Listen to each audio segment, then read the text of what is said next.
In Florida, we have what's called a statute of limitations that ultimately sets a time limit on how much time you have to file a lawsuit in your case.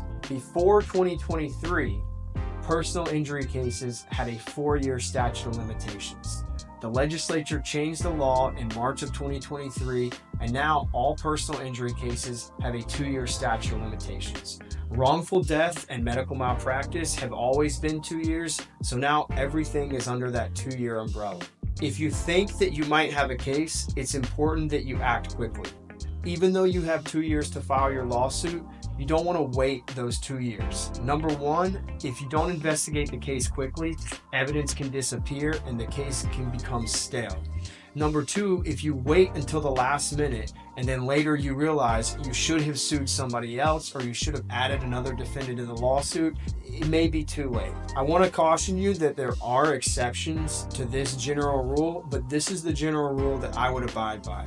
Also, there's specific types of cases where you have to give the defendant notice within a certain period of time, regardless of the statute of limitations. For instance, if you were injured on a cruise ship, most of the contracts have a provision that say you have to notify the cruise line within 6 months of the incident occurring. So regardless of what the statute of limitations is in that particular case, if you don't abide by that notice requirement, your case is never going to make it to court.